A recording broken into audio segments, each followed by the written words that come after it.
साल 1916 रशिया। एक military expedition eastern Turkey के एक बर्फ से ढके पहाड़ माउंट अरारात पर चढ़ता है।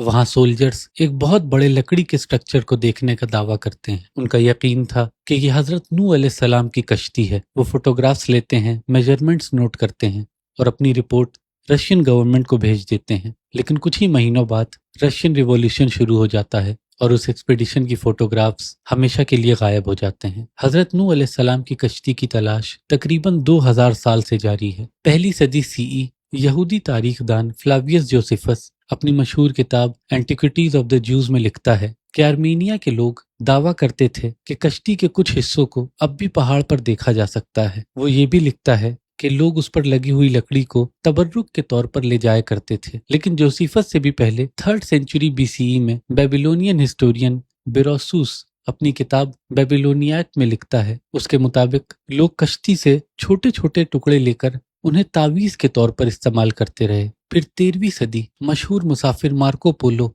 आर्मीनिया से गुजरता है। अपनी किताब the travels of Marco Polo में वो लिखता है कि लोकल लोग यकीन रखते हैं कि हजरत नूह अलैहिस्सलाम की कश्ती एक अजीम पहाड़ पर मौजूद है। फिर 1959 टर्किश एयरफोर्स के कैप्टन इल्हान दुरपिनार एरियल फोटोग्राफ्स का जायजा लेते हुए माउंट अरारात के करीब एक अजीब सी बोट शेप फॉर्मेशन देखते हैं। 1980 में अमेरिकन एक्सप्लोरर रॉन वाइट ये दावा करता है कि उसने असल कश्ती ढूंढ ली है। लेकिन जियोलॉजिस्ट, जिनमें प्रोफेसर लॉरेंस कॉलिंस भी शामिल हैं, कहते हैं कि ये सिर्फ एक नेचुरल रॉक फॉर्मेशन है। लेकिन इस पूरी कहानी में एक और राज छुपा हुआ है। हजारों एक्सपेडिशंस माउंट अरारात पर गई, लेकिन कुरान इस पहाड़ का नाम नहीं लेता। सूरह हुद आयत 44 में अल्लाह ताला फरमाते हैं कि तूफान के बाद कश्ती जूडी पर आकर ठहर गई। आज भी टर्की के सिनराक प्रोविंस में माउंट जूडी मौजूद है। लेकिन माउंट जूडी सिर्फ कुरान में ही नहीं मिलता। मुस्लिम जियोग्राफर याकूत अल हमावी अपनी मशहूर किताब मौजमल बुल्दान में भी माउंट जूडी का जिक्र करते हैं। सदियों तक ये पहाड़